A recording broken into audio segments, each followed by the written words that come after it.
New age study अड्डा में। और जैसा कि मैंने कहा था आप सभी से कि एक स्पेशल जो बैच लेकर आ रहे हैं, उसमें आपका जो कोर्स है उसके इम्पोर्टेंट जो नोट्स करवा देंगे। सबसे पहले जो इम्पोर्टेंट है नोट्स करवाएंगे, इम्पोर्टेंट नोट्स करवाएंगे, फिर इम्पोर्टेंट क्वेश्चन करवाएंगे,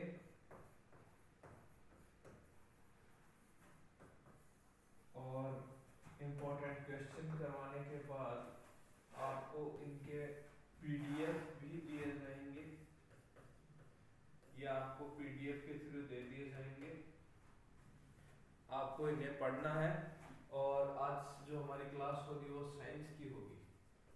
साइंस से स्टार्ट करेंगे और मैथमेटिक्स भी धीरे धीरे हो जाएगी। तो मैं फरवरी तक आपका कोर्स जो है कंप्लीट करवा दूंगा। फरवरी तक आपका सारा कोर्स कंप्लीट हो जाएगा। ये वीडियो जो है आपको मिल जाएगी टेलीग्राम चैनल पर भी, हमारे ऐप पर भी, और यूट्यूब चैनल पर तो शायद ही डालेंगे क्योंकि ये क्या है कि सेंसिटिव जो अपनी है क्लास है, रिकॉर्डेड क्लास है। इस क्लास में हम क्या पढ़े वो आपको बता रहा हूँ। इस क्लास में हम साइंस पढ़ेंगे, क्लास 10th,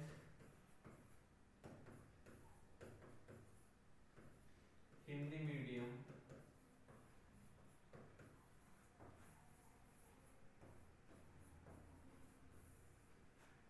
जो है चैप्टर आपके करवाऊंगा आज मैं, चैप्टर नंबर फर्स्ट जो पूरा करवा दूंगा।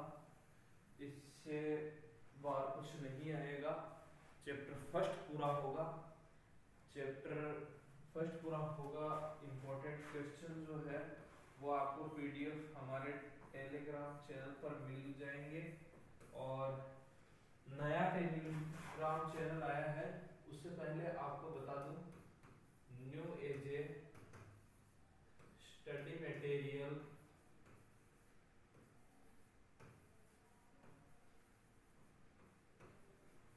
फिर 10th, ये जो है new age study material 10th नाम से एक टेलीग्राम चैनल है। सर्च करना, टेलीग्राम ग्रुप है, सॉरी ये टेलीग्राम पर है। टेलीग्राम डाउनलोड करो, अपना अकाउंट बनाओ और बाद में टेलीग्राम पर ये सर्च करो, इससे जुड़ो। वहां आपको नोटिफिकेशन दिख जाएंगी। जब आप इसको ऐसे बॉक्स में होगा, यहाँ हमारा लोगो है और यहाँ ये नाम लिखा हुआ होगा, इसको ओपन करोगे तो आपको 3-4 ऐसे बहुत सारे ऑप्शंस मिलेंगे। उस ऑप्शंस में क्या क्या होंगे वो देखो। ऑप्शंस में होंगे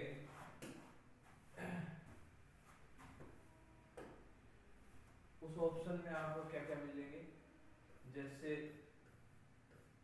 नोट्स का ऑप्शन अलग है, साइंस एंड मैथ्स का अलग है,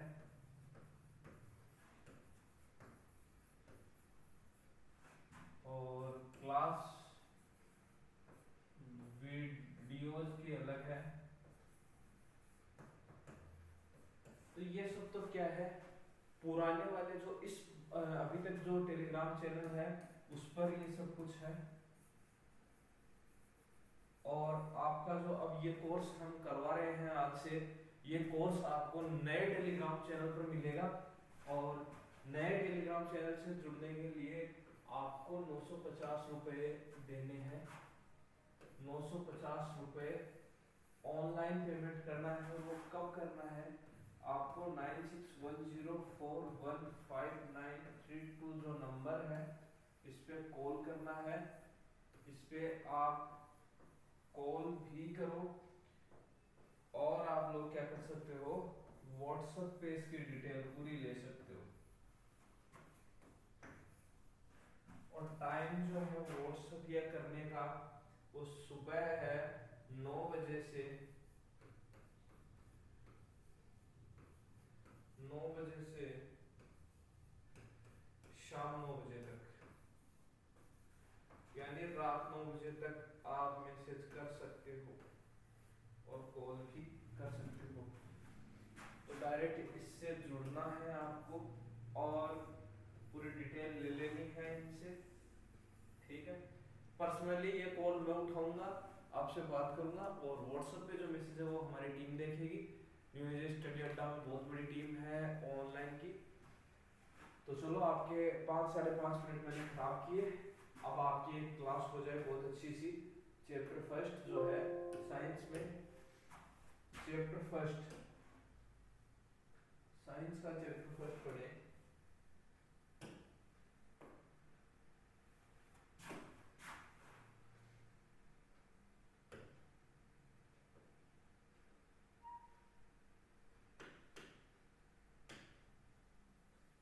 चैप्टर फर्स्ट, आपका चैप्टर फर्स्ट क्या क्या है?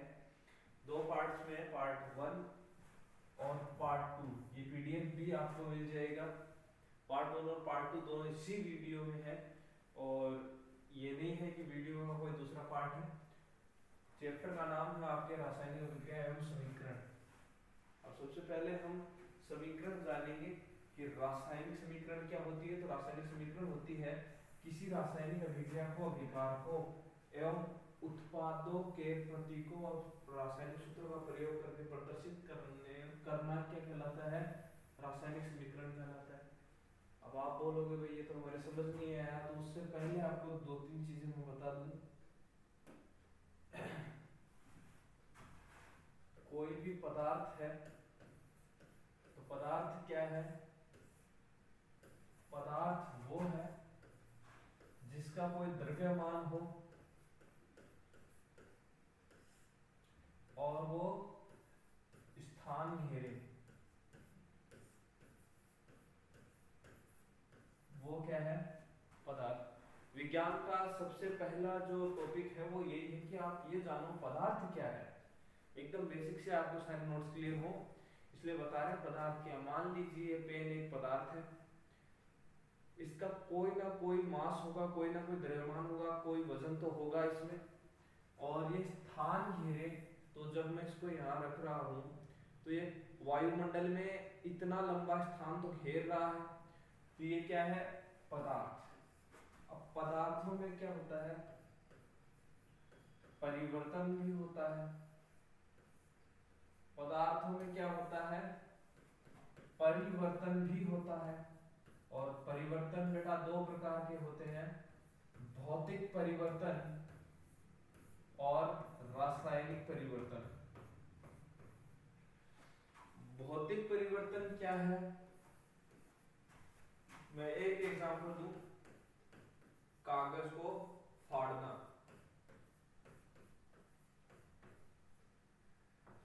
देखो, कागज को फाड़कर आप वापस जोड़ सकते हो, तो वो क्या हो गया? भौतिक परिवर्तन। जो काम आप करके वापस उसे वैसा वैसा बना सको वो भौतिक परिवर्तन, और जिसको आप वापस वैसा नहीं बना सकते वो रासायनिक परिवर्तन। जैसे आप कागज को जला दो, कागज को जलाना, तो क्या कागज को जलाने के बाद जो राख बनती है उससे आप कागज वापस बना सकते हो? नहीं बना सकते। तो ये क्या हो गया आपका? रासायनिक परिवर्तन। तो भौतिक परिवर्तन और रासायनिक परिवर्तन के ही तरह 2 प्रकार की पदार्थों की अभिक्रिया होती है। एक होती है भौतिक अभिक्रियाएं और दूसरी होती है रासायनिक अभिक्रियाएं। रासायनिक अभिक्रियाएं भौतिक अभिक्रियाओं में क्या फर्क है कि भौतिक अभिक्रियाओं से जो पदार्थ, जो उत्पाद बनता है, उत्पाद जो बनता है, जो नया पदार्थ बनता है 2 पदार्थों के मिश्रण से, उसे वापस अलग अलग किया जा सकता है। जैसे पानी प्लस नमक, अगर मैं पानी में नमक घोल दूं तो दिखेगा नहीं आपको, पर जब मैं उसी को गर्म करूं तो पानी भाप बनकर उठ जाएगा, नमक रह जाएगा, अलग अलग वापस कर सकता हूं उनको। तो वो क्या हो गया? भौतिक अभिक्रिया। रासायनिक अभिक्रिया क्या है? दूध का दही बनना, दूध का दही बनना, या C+O2 CO2 बनना, ठीक है। तो ये क्या है? रासायनिक परिवर्तन है, वापस नहीं होते, रिवर्स में नहीं आते, ठीक है। तो ये क्या है, रासायनिक परिवर्तन। और ये जो कार्य क्रिया है ये क्या है, रासायनिक क्रिया। ठीक है, तो मैंने आपको जो बताया है पदार्थ होता है, पदार्थ में परिवर्तन दो प्रकार का होता है और वही अभिक्रिया भी दो प्रकार की होती है। अब चलते हैं नोट्स पर कि बेटा किसी रासायनिक अभिक्रिया को, तो रासायनिक अभिक्रिया समझ गए, को अभिकारकों एवं उत्पादों के प्रतीक। अब देखो अभिकारक और उत्पाद क्या है, मैं बता दूं बेटा। अभिकारक क्या है, अभिकारक है रासायनिक क्रिया में, रासायनिक क्रिया में भाग लेने वाले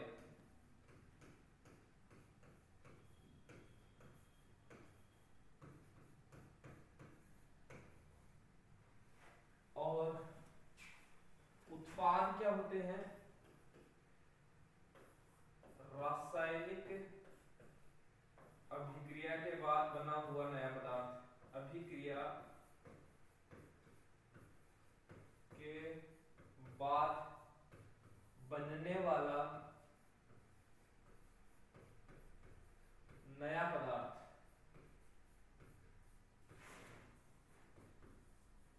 क्या कहलाता है, उत्पाद। अब जैसे एग्जाम्पल हम यहां से लेते हैं, नहीं ये तो एग्जाम्पल वैसे ही है, आपको अलग तरीके से बताऊंगा इस एग्जाम्पल को। तो मैं इससे अच्छा है आपको ये बताऊं, अगर मैं दूध में थोड़ा सा नींबू डाल दूं तो वो बनेगा दही। क्या बनेगा, दही। अभिक्रिया किस किस के बीच में हो रही है, दूध और नींबू के बीच में। तो बेटा ये हो गए आपके अभिकारक। अब अभिकारक को क्या क्या कहते हैं, अभिकारक को हम लोग क्रियाकारक भी कहते हैं। याद रखना, अभिकारक को क्रियाकारक भी कहते हैं, एग्जाम में क्रियाकारक भी दे सकता है। तो अभिकारक या क्रियाकारक हो गए। फिर इनसे जो बनता है उसको क्या कहते हैं, नया पदार्थ क्या बना, दही बना। दही ना तो दूध है अकेला, ना अकेला नींबू है, ये दोनों का मिक्सचर है, दोनों को मिलाने पर बना है, तो नया पदार्थ बनेगा, वो क्या कहलाएगा, उत्पाद। के प्रतीकों, तो प्रतीक चिन्ह आप जानते हो, हाइड्रोजन का H होता है, हीलियम का H होता है, लिथियम का Li, बेरिलियम का Be, बोरोन का B। ऐसे प्रत्येक रासायनिक तत्व के क्या होते हैं, प्रतीक चिन्ह होते हैं। को वह रासायनिक सूत्रों का प्रयोग करके, तो रासायनिक सूत्र जैसे कार्बन डाइऑक्साइड है उसका रासायनिक सूत्र CO2 होता है, वैसे इनके रासायनिक सूत्रों का प्रयोग करके प्रदर्शित करना यानी दिखाना क्या कहलाता है, रासायनिक समीकरण कहलाता है। ठीक है, तो ये सारा आ गया समझ में। आगे बढ़े, अब ये एग्जांपल समझा दूं आपको। तो दोबारा देखते हैं एक बार, किसी रासायनिक अभिक्रिया को, मान लो ये एक पूरी क्या है, रासायनिक अभिक्रिया है। ठीक है, ये क्या है, रासायनिक अभिक्रिया है। को अभिकारकों एवं उत्पादों के प्रतीक, तो अभिकारक क्या क्या है इसमें, जिंक है और H2SO4 है। फिर क्या है, अभिकारक हो गए। उत्पादों के प्रतीक, उत्पाद क्या क्या बनेंगे, जिंक सल्फेट, ZnSO4 और H2 हाइड्रोजन। ठीक है, दो क्या बने उत्पाद, दो ही अभिकारक लिए थे। के प्रतीकों, तो प्रतीक चिन्ह के रूप में लिख दिया, वह रासायनिक सूत्र, तो रासायनिक सूत्र भी लिख दिए, का प्रयोग करके प्रदर्शित करना दिखाना ही क्या कहलाता है, रासायनिक समीकरण। अब देखो हमेशा उत्पाद जो अभिकारक होते हैं, तीर का निशान उस तरफ लगता है जिस तरफ उत्पाद बनते हैं। ठीक है, तो ये आपका पहली परिभाषा रासायनिक समीकरण क्लियर है। और रासायनिक समीकरण के बाद अगली जो अपनी परिभाषा है,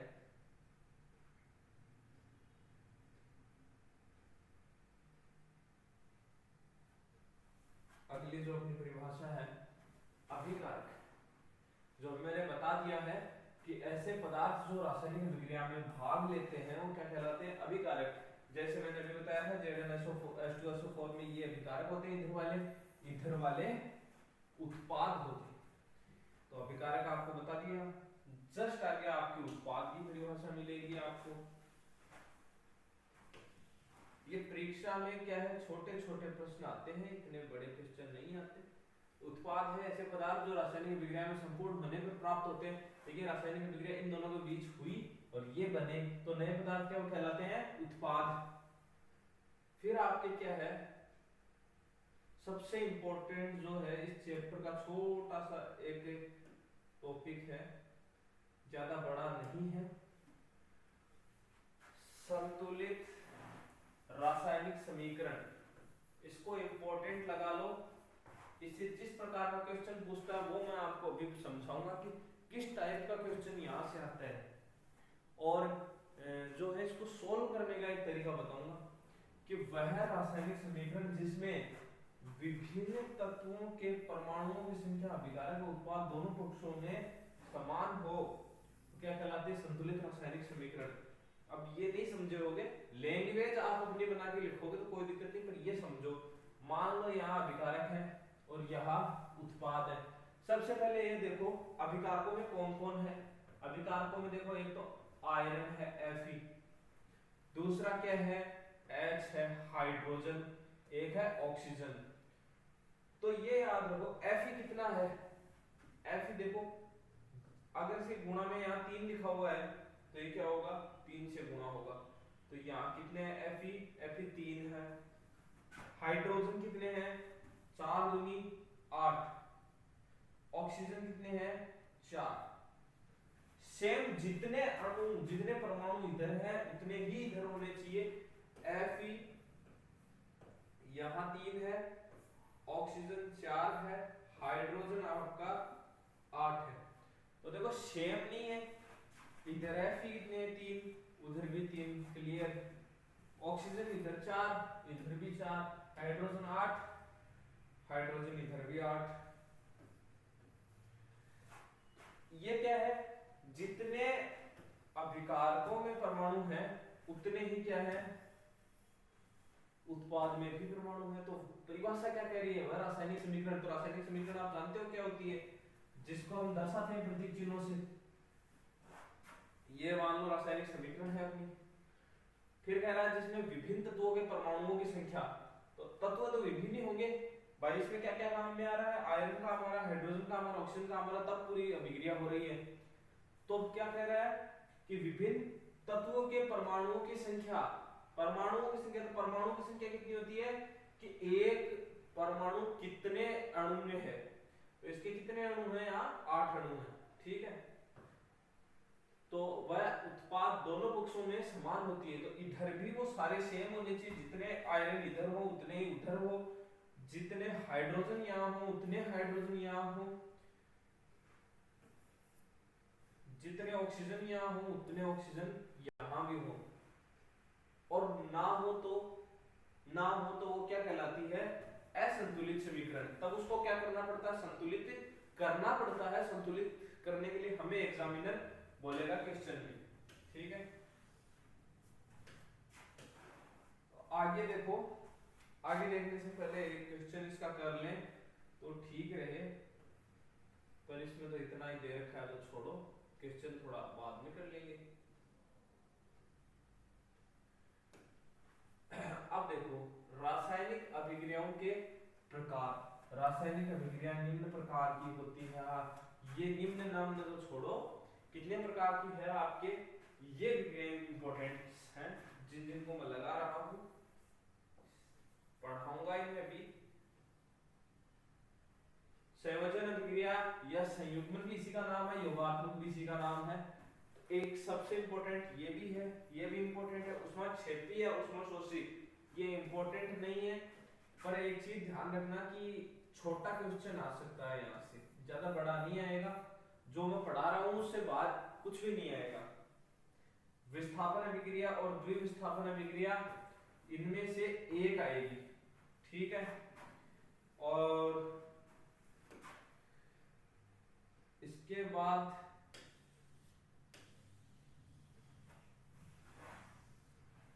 ऑक्सीकरण, अपचयन अभिक्रिया और ऑक्सीकरण अभिक्रिया में से एक आएगी, अपचयन अभिक्रिया भी आएगी। ये जो है इन दोनों के बीच में उपचयन और अपचयन में या ऑक्सीकरण या हाइड्रोजनीकरण, इसका नाम हाइड्रोजनीकरण भी हो सकता है। तो इनमें से क्या पूछ सकता है आपको, अंतर पूछ सकता है, ये भी ध्यान रखना। आपको क्या पूछ सकता है, इन दोनों में अंतर पूछ सकता है।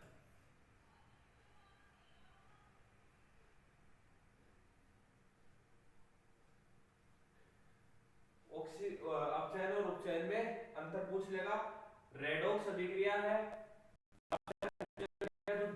वह अभिक्रिया जिसमें क्या हो, ऑक्सीकरण और अपचयन दोनों हो, वो क्या कहलाती है, रेडॉक्स अभिक्रिया। तो अब आपको पहली अभिक्रिया में पढ़ता हूं।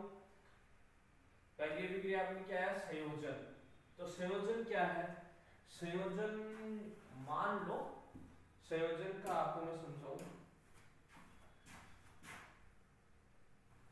संयोजन अपना देखो,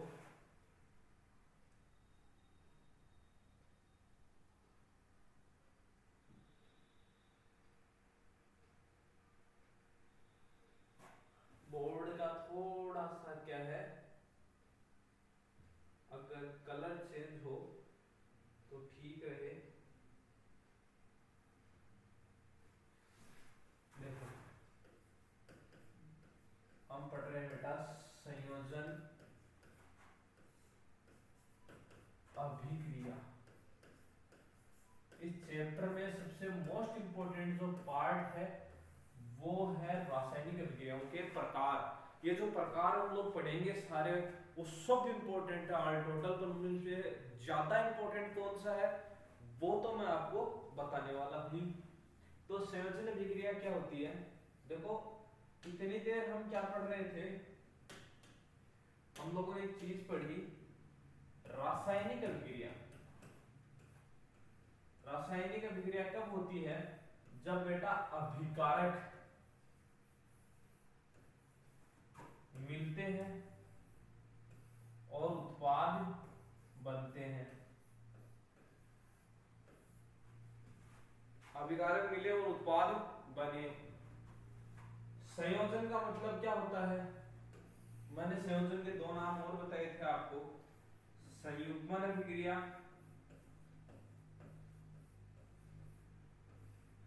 और योगात्मक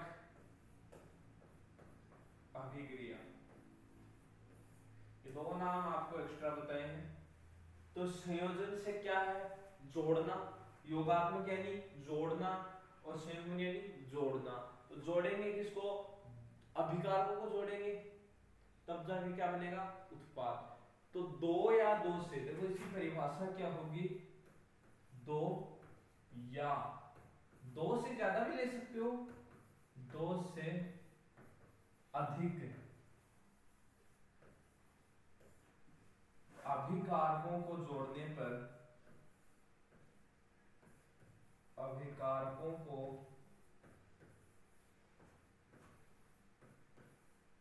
जोड़ने पर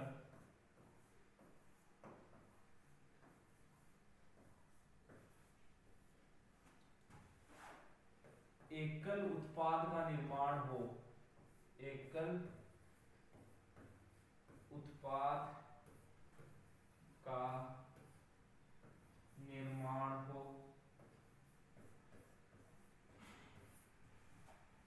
ठीक है, यानी अभिकारक तो दो या दो से ज्यादा कितने भी हो सकते हैं, पर उत्पाद एक ही बनना चाहिए, तो वो क्या होगी, संयोजन अभिक्रिया। यानी चीजें बहुत सारी है पर उन सबको मिला के क्या कर देना, खाली एक कर देना, तो वो क्या होगी, संयोजन अभिक्रिया। संयोजन अभिक्रिया के बाद संयोजन अभिक्रिया का एग्जांपल देख लो। पहले परिभाषा पढ़ लेते हैं लैंग्वेज में। इस अभिक्रिया में दो या दो से अधिक अभिकारक होते हैं, मिलकर एकल उत्पाद यानी एक ही उत्पाद बनाते हैं, का निर्माण करते हैं। इसी प्रक्रिया को संयोजन अभिक्रिया कहते हैं। तो अब संयोजन अभिक्रिया की परिभाषा हो गई कंप्लीट। इसके बाद इसके कुछ एग्जांपल देख लेते हैं। कोयले का दहन, तो कोयले में क्या होता है, कार्बन, आपके चौथा चैप्टर है, तो है कार्बन एवं कार्बन के एवं कार्बन एवं उसके यौगिक उसके यौगिक।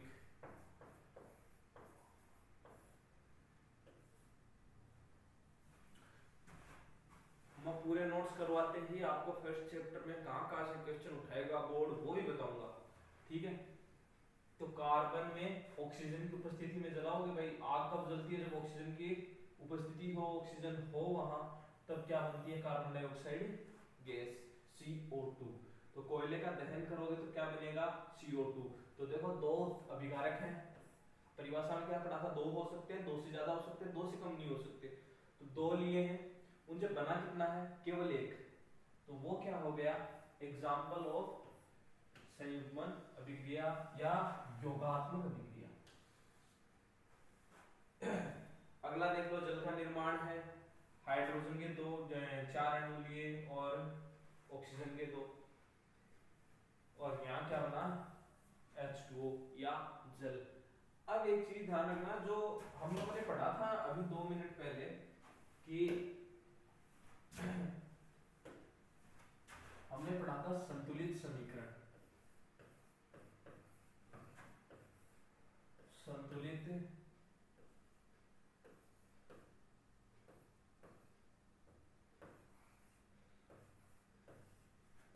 समीकरण, इधर परमाणु जो हो, अगर इधर जितने परमाणु हैं उतने ही कितने उधर होने चाहिए। अगर मान लो इधर A परमाणु आ गए तो इधर भी A है, करने हैं। एक एग्जांपल जो अभी मिला है हमें, H2 प्लस O2, इधर बना H2O। ये क्या है? ये एक असंतुलित अभिक्रिया। कैसे है? चेक करो, हाइड्रोजन के कितने अणु हैं? दो नहीं है, दो और दो, दो दूनी चार। तो हाइड्रोजन कितना है? चार। ऑक्सीजन कितना है? दो। इधर क्या है? हाइड्रोजन तो दो है, ऑक्सीजन एक है। तो कैसे भाई उस हाइड्रोजन को चार कैसे बनाए? अगर दो को दो से गुणा कर दें, यहाँ चार नहीं करना है, इसके मल्टीप्लाई में लिखना है। अगर यहाँ दो लिखूं तो हाइड्रोजन कितने हो गए? दो इंटू दो चार। ऑक्सीजन कितने हो गए? ऑक्सीजन के यहाँ एक है, जहाँ कुछ नहीं हुआ एक हो, तो यहाँ इंटू दो, तो ऑक्सीजन दो हो गए, हाइड्रोजन चार हो गए, दोनों बराबर हो गए। अब ये क्या हो गई? संतुलित अभिक्रिया, ठीक है। तो संतुलित अभिक्रिया का एग्जाम्पल देख लिया है अच्छा सा। यहाँ देखो ये संतुलित करने के लिए लगाया जाता है। संतुलित अभिक्रिया आपको एक स्पेशल वीडियो भी बना देंगे जिसमें आपको संतुलित अभिक्रिया के छोटे मोटे क्वेश्चन मैं करवा दूंगा, इंपॉर्टेंट जो एग्जाम में पढ़ सकते हैं। गंधक का दहन है, सल्फर जो है उसका ऑक्सीजन की उपस्थिति में दहन करोगे तो SO2 बनेगा। तो दो मिलकर ही एक बना रहे, यहाँ भी दो मिलकर एक बना रहे, दो मिलकर एक बना रहे, तो ये क्या हो गए? संयुग्मन अभिक्रिया, संयोजन अभिक्रिया या योगात्मक अभिक्रिया के एग्जाम्पल या उदाहरण, जैसा आप माने। फिर थोड़ा सा आगे देखें तो कैल्शियम हाइड्रोक्साइड का निर्माण, सेम दो जुड़कर एक बना रहे, ठीक है। ये संतुलित करो, एक बहुत अच्छा एग्जाम्पल है जिसको आप संतुलित करो अभी इसी वक्त।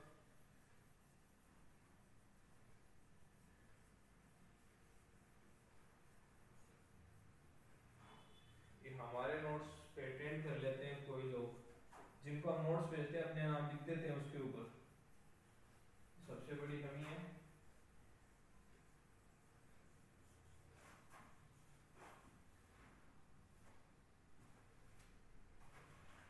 कैल्शियम हाइड्रोक्साइड का निर्माण, तो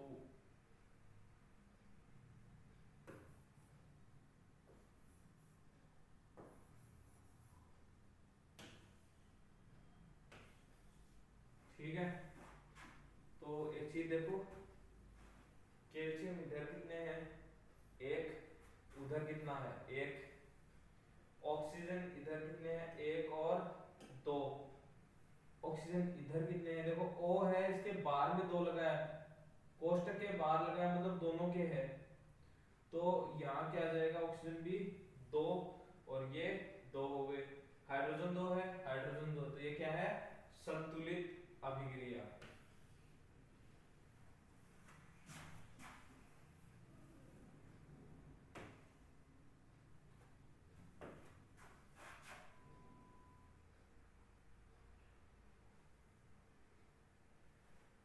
अगला अपना क्या आ गया, वियोजन अभिक्रिया जो है, थोड़ा सा पेन को मोटा कर लूं, हाँ वियोजन अभिक्रिया, तो इतनी देर जो पढ़ा उसी का उल्टा है। संयोजन में क्या पढ़ा, 2 या 2 से ज्यादा क्या बनाएंगे, केवल एक बनाएंगे। अब इसका उल्टा कर दो, मतलब एक अभिकर्मक होगा। अगर मैं बात करूं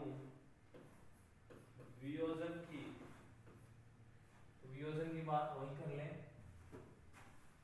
कि वह अभिक्रिया जिसमें एकल अभिकर्मक टूटकर 2 या 2 से अधिक उत्पाद बनाता है उसे वियोजन अभिक्रिया कहते हैं। वहां क्या हो रहा था, 2 जुड़कर 1 बना रहे थे, यहाँ 1 टूटकर 2 बनाएगा, यानी 2 ईंट जोड़कर आप 1 ईंट बना दो, वो तो हो गई संयोजन, यानी जोड़ रहे हो आप, और 1 ईंट को तोड़कर 2 टुकड़े कर दो, वो क्या हो गई, वियोजन।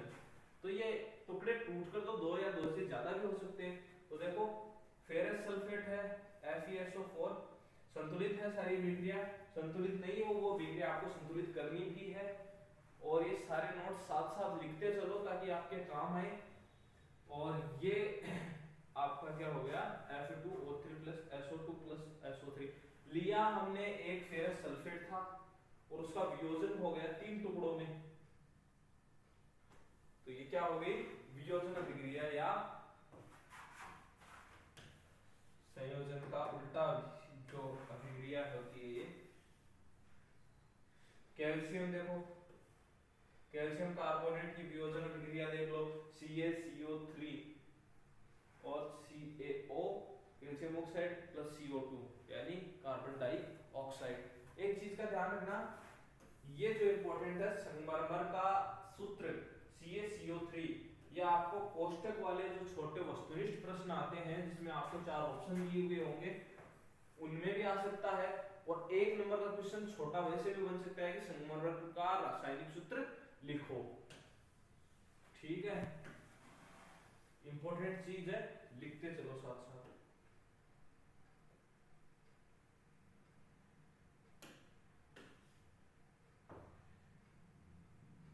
संतुलित अभिक्रिया हो गई थी, बार बार डिजिटल बोर्ड में बहुत सारे लफड़े हैं।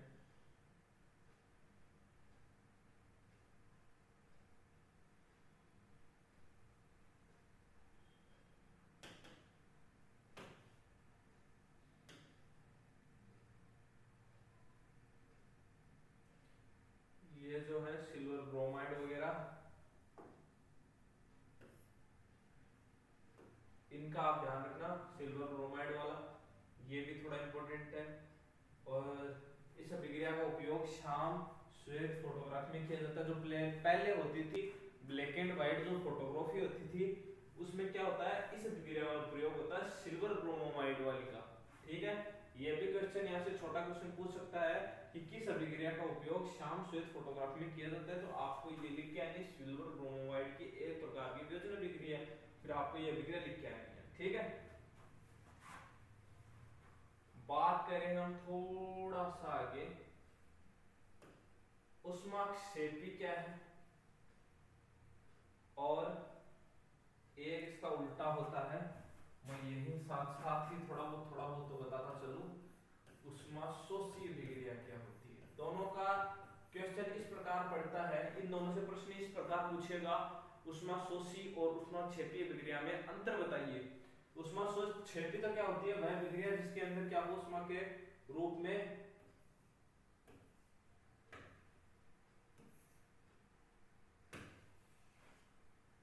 ऊष्मा शोषी, तो शोषी से साथ साथ पता चल रहा है ये क्या करेगी, उष्मा का शोषण, यानी ये उष्मा ग्रहण करती है। जिस अभिक्रिया में उष्मा का शोषण हो, उष्मा ली जाए, वो क्या कहलाती है, उष्मा शोषी। और जिसमें उष्मा निकले बाहर या उत्सर्जित हो, उसको कहते हैं उष्मा क्षेपी। तो दो प्रकार की उष्मा क्षेपी और उष्मा शोषी दो अभिक्रियाएं हैं। ये बहुत अच्छे से आपको समझ में आएंगी। टाइम ज्यादा आपका खराब करना नहीं है, 1 घंटे की क्लास है, 1 घंटे के अंदर आपको सारा चैप्टर करवाना भी है। प्राकृतिक गैस का दहन है CH4 + 2O2, क्या हो गया, CO2 + 2H2O। और ऊर्जा, तो ऊर्जा क्या है, निकली है। उष्मा क्या है, उष्मा एक प्रकार की ही ऊर्जा ही है।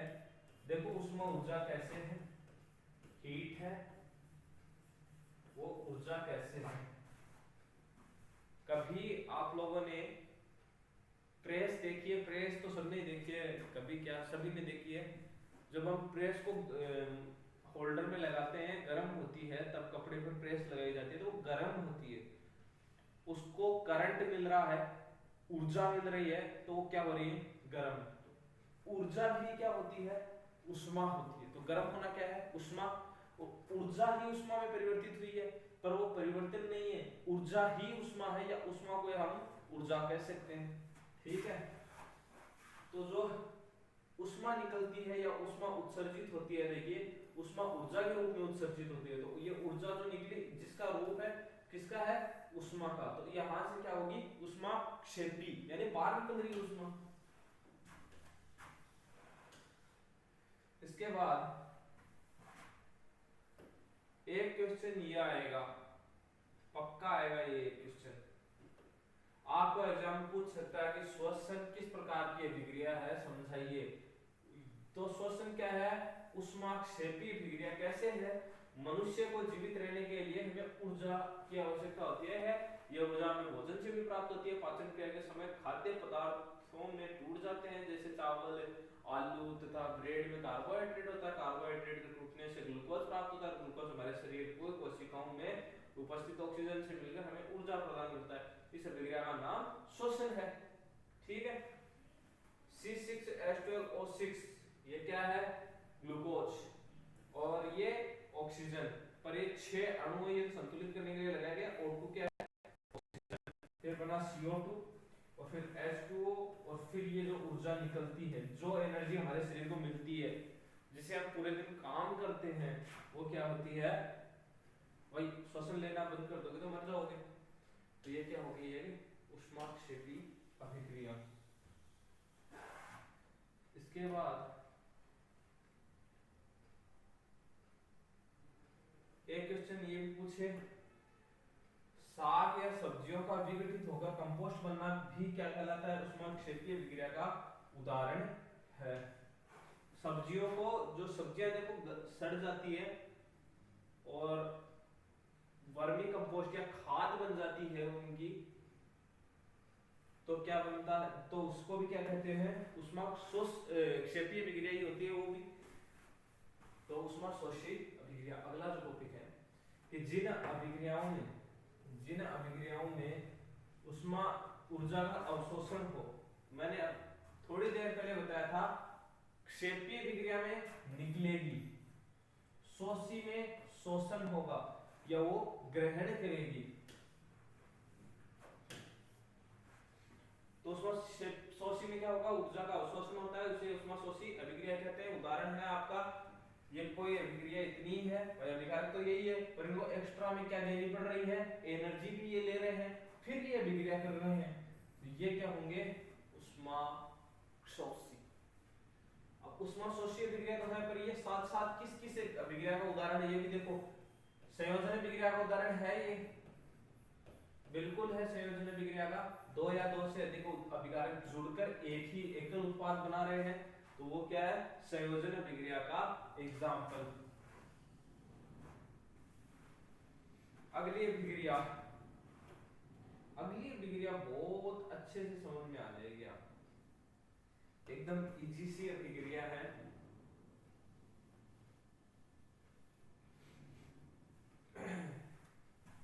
मैं यहां समझा दूं नए पेज पे।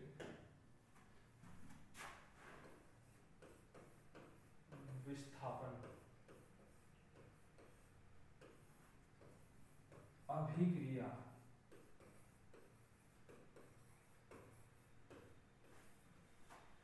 विस्थापन का मतलब क्या होता है? बदल देना या किसी की जगह ले लेना। तो मान लो एक अभिक्रिया है Fe प्लस CuSO4, या Fe नहीं लेकर हम जिंक ले लें, तो ये बन जाएगा ZnSO4 प्लस कॉपर। देखो पहले क्या था, सल्फेट SO4 किसके जुड़ा हुआ था? कॉपर के। तो बन क्या रहा था? Copper sulphate. और जैसे ही जिंक इसके पास आया, जिंक इससे मिला, तो क्या किया? सल्फेट से दोस्ती कर ली, कॉपर को बाहर फेंक दिया, तो कॉपर तो अकेला बच गया और ZnSO4 के साथ जुड़कर जिंक सल्फेट बना लिया।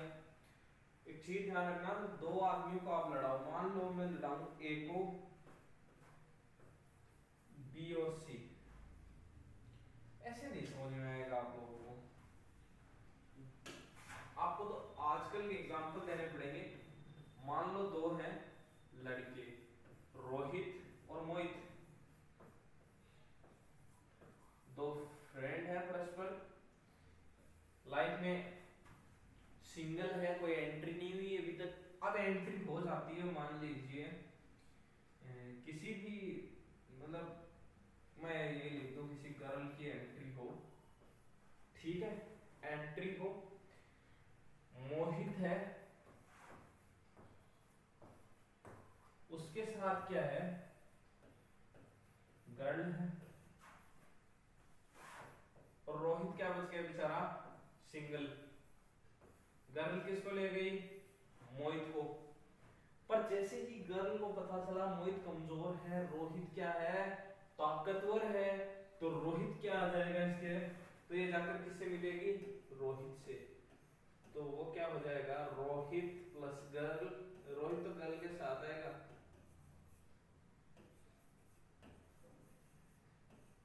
प्लस में आपके क्या बच जाएगा? मोहित अब की बार अकेला बच जाएगा। वही काम किया, देखो रोहित की जगह जिंक ले लो, जिंक ज्यादा ताकतवर है, तो आदमी की ताकत तो हम पता लगा लेते हैं कि शरीर में कितना जोर है, पैसा कितना है पास में, पर जो इनकी ताकत है ना, वो कैसे पता चलती है तत्वों की? वो क्रियाशीलता से पता चलती है कि जो तत्व ज्यादा क्रियाशील होगा, तो जिंक क्या है? जिंक कॉपर से ज्यादा क्रियाशील है, तो ज्यादा क्रियाशील तत्व कम क्रियाशील तत्व को प्रतिस्थापित कर देता है या बदल देता है, उसकी जगह ले लेता है, उसे बाहर फेंक देता है। बस यही आपके क्या है यहाँ है। ऐसी अभिक्रिया जिसमें किसी यौगिक के अणु के किसी एक परमाणु अथवा समूह के स्थान पर कोई दूसरा परमाणु या अथवा समूह आ जाता है, विस्थापन अभिक्रिया कहलाती है। देखो Zn है CuSO4, Zn आ गया, देखो Zn Cu की जगह आ गया, कॉपर की जगह आ गया जिंक, और यहाँ क्या हुआ? CuSO4 को साथ जुड़कर दोस्ती कर ली और कॉपर क्या निकल गया? बाहर। ताकतवर आएगा, कमजोर को भगाएगा, ये नियम है, ठीक है? ये संसार का भी यही नियम है बेटा। अगर आप ताकतवर नहीं बनोगे तो आपको हर कोई परेशान करेगा, हर कोई।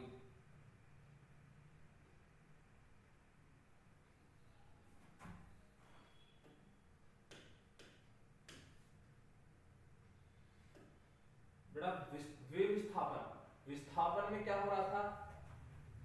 ताकतवर आया, कमजोर को बाहर फेंका और खुद जुड़ गया। यहां क्या होगा? यहां ये होगा अब की बार रोहित मोहित अकेले हैं नहीं है, पिछली बार एक लड़की की वजह से लफड़ा हो गया था, इसलिए रोहित और मोहित हमेशा अब क्या ढूंढेंगे? दूसरी लड़की ढूंढेंगे, अलग अलग ढूंढेंगे। मान लीजिए रोहित को कोई भी लड़की, मान लीजिए भावना पसंद आ गई, और मोहित को प्रिया। एक्सचेंज ऑफर अगर आप लेकर आओगे, रोहित बोलेगा यार मेरी वाली तेरे सेट करा दूं, तेरे वाली मेरे करवा दे, तो इसमें क्या हो जाएगा? प्रिया किसके साथ शेयर हो? प्रिया आपकी रोहित के साथ जुड़ जाएगी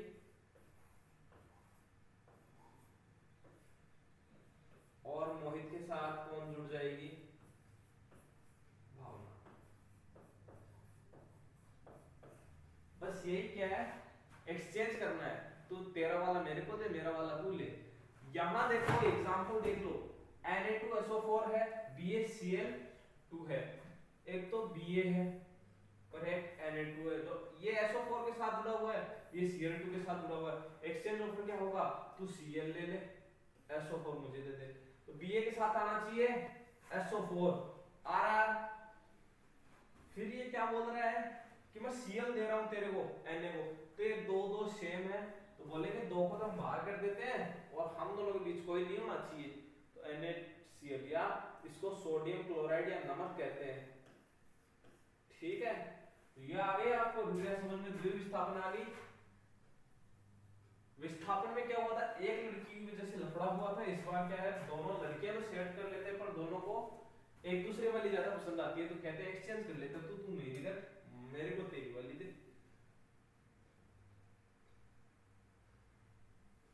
अब देखो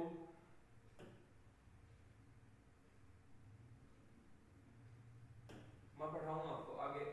उपचयन अभिक्रिया, ऐसी अभिक्रिया जिसमें ऑक्सीजन की वृद्धि हो, हाइड्रोजन का त्याग हो, से उपचयन अभिक्रिया कहते हैं। या एक चीज ध्यान रखना, यहां ऑक्सीजन तो जुड़ेगा, माइनस होगा हाइड्रोजन, ये किस में होगा, ये उपचयन में होगा। और इसका उल्टा कौन है, अपचयन। अपचयन में उल्टा क्या होगा, इसमें जो जुड़ रहा है वो उसमें से माइनस होगा और ये हाइड्रोजन जुड़ेगा। देख लीजिए एग्जांपल देखते हैं, Mg है, या ऑक्सीजन जुड़कर ये साथ आ रहा है, सेम यहाँ कॉपर है, ऑक्सीजन के साथ जुड़कर साथ आ रहा है। तो एक चीज का ध्यान रखना, ये अब उपचयन अभिक्रिया का उदाहरण भी है कि ऑक्सीजन का जुड़ना, हाइड्रोजन का निकलना, क्या है, उपचयन। हाइड्रोजन का जुड़ना, ऑक्सीजन का निकलना क्या है, अपचयन। तो ये संयोजन अभिक्रिया का उदाहरण भी अच्छा है कि भाई दो जुड़े एक बनाया, दो जुड़े एक बनाया। ठीक है, तो दो दो अभिक्रिया एक साथ आप पढ़ते चलो, संयोजन अभिक्रिया के बहुत एग्जांपल आपको देखने को मिलेंगे। मैं उम्मीद करता हूं जितना मैंने पढ़ाया है वो समझ में आ रहा है। तो थोड़ा सा यहाँ रुकेंगे, यहाँ देखेंगे आपके यहाँ अपचयन अभिक्रिया। अभी बताया मैंने, उसमें क्या हो रहा था, देखो उपचयन साथ साथ पढ़ो तभी अपचयन समझ आएगी, क्योंकि एग्जाम में क्वेश्चन ये भी पूछ सकता है उपचयन और अपचयन में अंतर बताइए, तो आपको सारणी बनानी है, एक टेबल बनानी है ऐसे, उसमें एक साइड उपचयन लिखना है, एक साइड अपचयन लिखना है। पहला पॉइंट इनकी परिभाषा हो जाएगी दोनों में, दूसरा पॉइंट इनके एक एग्जांपल हो जाएंगे, तीसरा पॉइंट एग्जांपल का हो जाएगा, और चौथा पॉइंट आप लिख नहीं पाओगे क्योंकि तीन से ज्यादा आपको पूछेगा नहीं इसके अंदर अंतर, भाई आपकी बुक में जितना दिया हुआ है उतना ही है।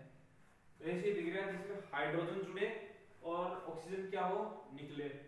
इसमें हाइड्रोजन जुड़ रहा है, देखो ये ऑक्सीजन यहाँ जुड़ा हुआ था, ये निकलेगा, ये निकल गया, अलग हो गया कॉपर से, और हाइड्रोजन क्या था, अकेला था, ये किसके साथ जुड़ गया, ऑक्सीजन के साथ, ये जुड़ गया, हाइड्रोजन जुड़ा है, ऑक्सीजन निकला है, तो क्या होगा, अपचयन।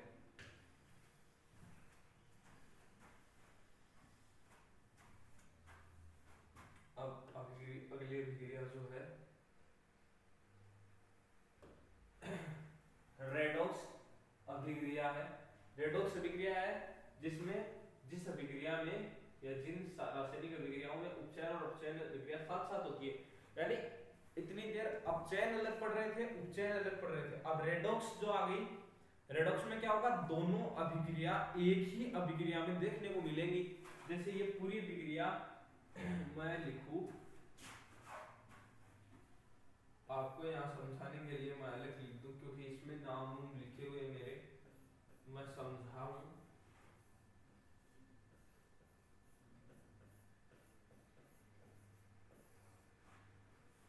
सबसे पहले मैं आपको उपचयन और अपचयन लिख दूं क्या होते हैं, ताकि आप बहुत अच्छे से समझ पाए। देखो उपचयन क्या होता है, ऑक्सीजन जुड़ना हाइड्रोजन निकलना। अपचयन क्या होता है, हाइड्रोजन जुड़ना ऑक्सीजन का निकलना, उल्टा होता है इसका। इस अभिक्रिया में देखो यहाँ क्या हो रहा है, यहाँ कॉपर के साथ ऑक्सीजन जुड़ा हुआ है, ऑक्सीजन, अब यहाँ कॉपर की जो पोजीशन है, कॉपर की देखो कॉपर के साथ ऑक्सीजन नहीं है, मतलब क्या हो रहा है, ऑक्सीजन निकल रहा है। तो यहाँ देखो ऑक्सीजन जहां निकलेगा वहां क्या होगा, अपचयन हो रहा है, अपचयन, हाइड्रोजन अकेला है, ये जाकर ऑक्सीजन से जुड़ जाएगा। तो ऑक्सीजन का जुड़ना क्या है, चाहे वो किसी से भी जुड़े, वो होगा उपचयन। तो उपचयन और अपचयन जब एक ही अभिक्रिया में दोनों अभिक्रियाएं देखने को मिले तो वो क्या होगी, रेडॉक्स अभिक्रिया होगी। तो यह आपकी रेडॉक्स अभिक्रिया भी क्लियर हो। इसके बाद अगला टॉपिक, दैनिक जीवन में उपचयन और अपचयन, उपचयन अभिक्रियाओं के प्रभाव। संक्षारण क्या होता है, देखो संक्षारण, जब कोई धातु अपने आसपास अम्ल आर्द्रता आदि के संपर्क में आती है तब एक संक्षारित होती है, इस प्रक्रिया को संक्षारण कहते हैं। संक्षारण का सबसे बढ़िया एग्जांपल है, संक्षारण का मतलब होता है बेटा कमजोर हो जाती है वो चीज, उसका कुछ ना कुछ हरण हो, उसकी कोई क्वालिटी खराब हो जाए, चाहे वो दिखने में घटिया दिखने लगे। जैसे लोहा है, बाहर पड़ा रहेगा, पानी लगेगा, पानी क्या आ जाता है आपका, आर्द्रता में आ जाता है, अम्ल के संपर्क में आ जाएगा या आर्द्र के संपर्क में आएगा, उसके ऊपर जंग आ जाता है। तो वो जंग क्या है, जंग आने की जो प्रक्रिया वो क्या है, संक्षारण है। तो संक्षारण क्या होता है, कब आता है संक्षारण, जब कोई धातु, यानी ये धातुओं पर ही होता है, अधातुओं पर नहीं होता। जब कोई धातु अपने आसपास अम्लीय आर्द्रता आदि के संपर्क में आती है तब ये संक्षारित होती है, इस प्रक्रिया को संक्षारण कहते हैं। एग्जांपल देखो, चांदी के ऊपर काली परत जमना, तांबे के ऊपर हरी परत चढ़ना और लोहे के ऊपर जंग लगना। यहां से एक क्वेश्चन ये बनाएगा, या तो वो आगे आ जाए पर मैं आपको यही एक बार बता दूं, पूछेगा कि लोहे को जंग से बचाने की विधियां बताइए, लोहे को जंग से बचाने की विधियां।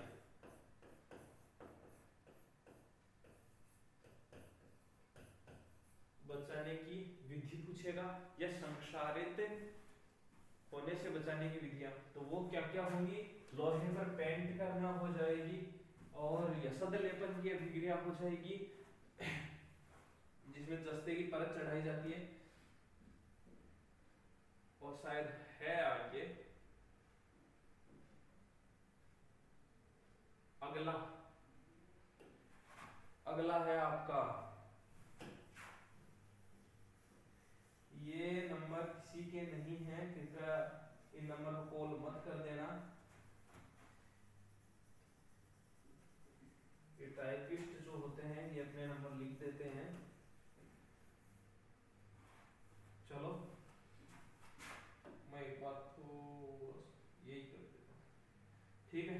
विकृत गंधिता, तेल व वसा के उपचयित हो जाने पर ये विकृत गंधी हो जाते हैं तथा इनके गंध और स्वाद में परिवर्तन हो जाता है। इनकी प्रतिओक्सीकारक मिलाकर अथवा भोज्य पदार्थों को निर्वापित पात्रों में रखकर अथवा इनमें नाइट्रोजन प्रवाहित करके प्रक्रिया को रोका जा सकता है।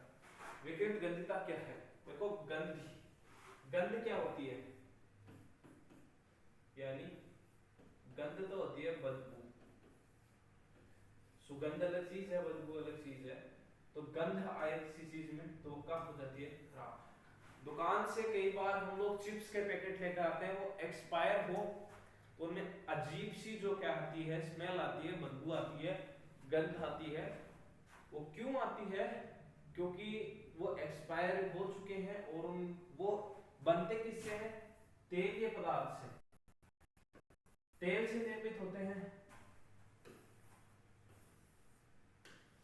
क्या होते हैं, तेलीय पदार्थ से। तो देखो तेल व वसा से उपचयित हो जाने पर ये विकृत गंधी हो जाते हैं, ठीक है, तथा इनकी गंध और स्वाद में परिवर्तन हो जाता है। तो एक्सपायर्ड चीज खाओगे तो स्वाद भी अजीब होगा, उसको सूंघोगे तो अजीब होगी सुगंध भी। इसमें प्रतिऑक्सीकारक एंटीऑक्साइड मिलाकर अथवा भोज्य पदार्थों को निर्वातित पात्रों में, निर्वातित का मतलब होता है जब हवा ना लगे उस जगह में खाने की चीज को रख दो तो वो एक्सपायर नहीं होती। देखो चिप्स वगैरह के पैकेट एकदम पैक आते हैं, हवा भरी हुई आती है, पर उनमें ऑक्सीजन नहीं भरी हुई आती, उनमें क्या आती है, नाइट्रोजन भरकर आती है, ताकि वो ऑक्सीकरण अभिक्रिया ना कर ले, क्योंकि अगर उनको ऑक्सीजन मिलेगी तो वो ऑक्सीकरण कर लेंगे। ऑक्सीजन को जुड़ना क्या है, ऑक्सीकरण या उपचयन अभिक्रिया। तो उपचयित ना हो इसलिए क्या आता है, उसमें नाइट्रोजन गैस को दिया जाता है, ना कि ऑक्सीजन को। उदाहरण देखो, आलू चिप्स की थैलियों में नाइट्रोजन प्रवाहित करके इन्हें उपचयित होने से बचाया जा सकता है। और अब अगला चैप्टर नंबर 2, अम्ल एवं क्षार एवं लवण।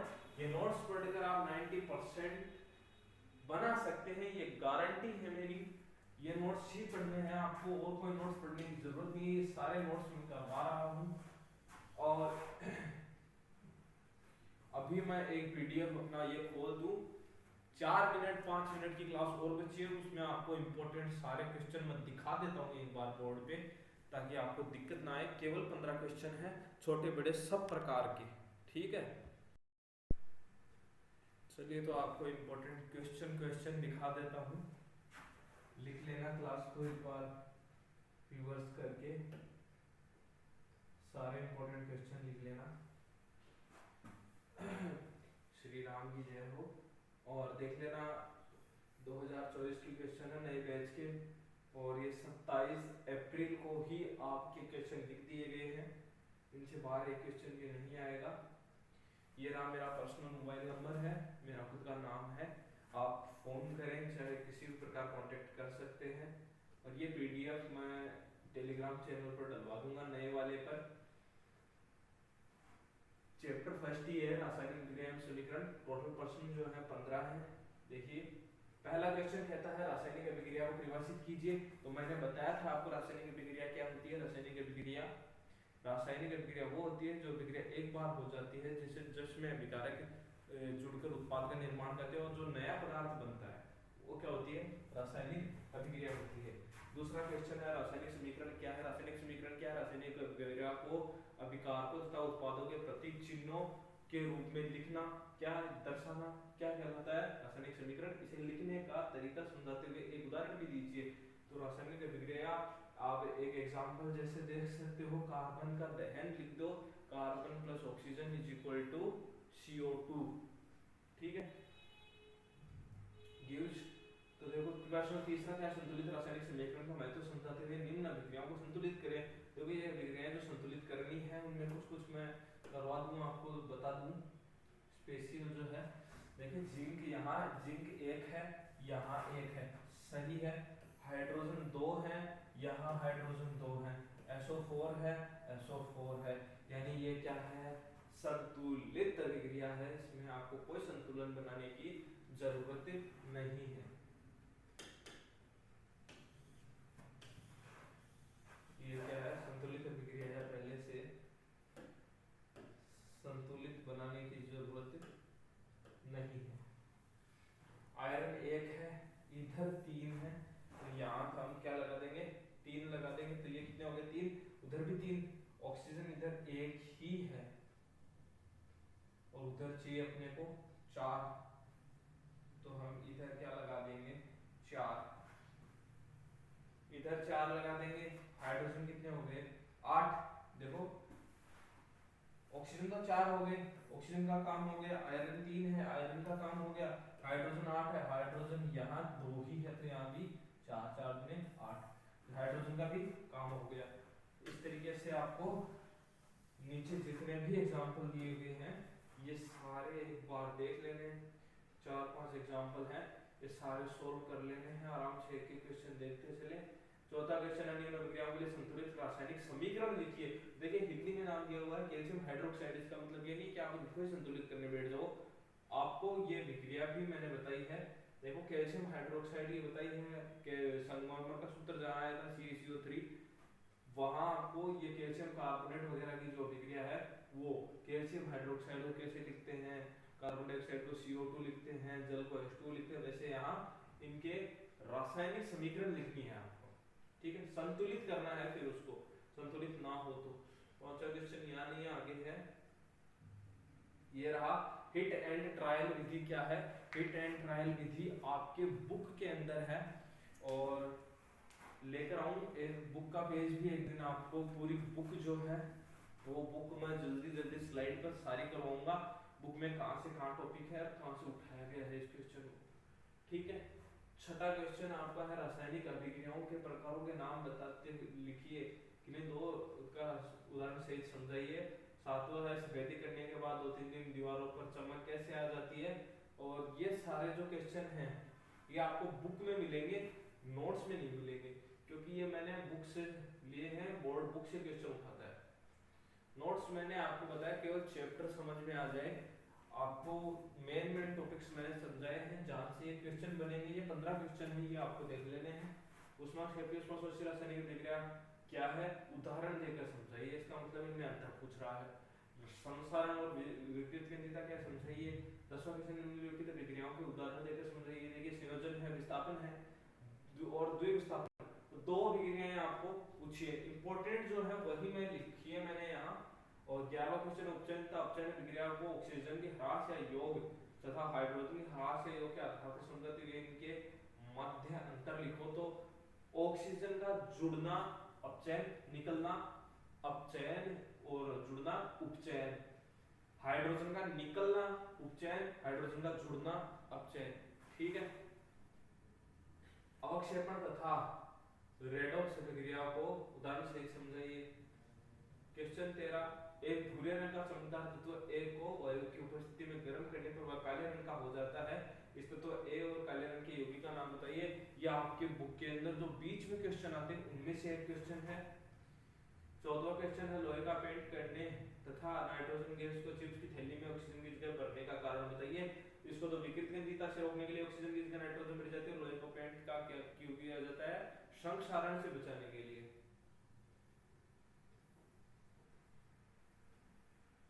चौथा क्वेश्चन ही कैसे है भाई, एक क्वेश्चन और होना चाहिए, हाँ है ना, हाँ ये रहा आपका 15वां क्वेश्चन, उष्मीय वियोजन क्या है, उदाहरण समझाइए।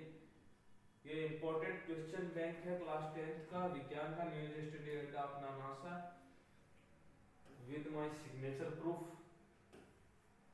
अजय शर्मा सर जो मेरे बारे में लिखा हुआ है, ये मेरे ये न्यू स्टूडेंट का इंस्टाग्राम फॉलो कर लेना किसी को करना हो तो। और ये अपना 13 ग्रेड डिवीजन मेरा अकाउंट है, ठीक है। ये आपके 15 इंपॉर्टेंट क्वेश्चन है, इनसे बाहर एक क्वेश्चन भी नहीं आएगा एग्जाम में।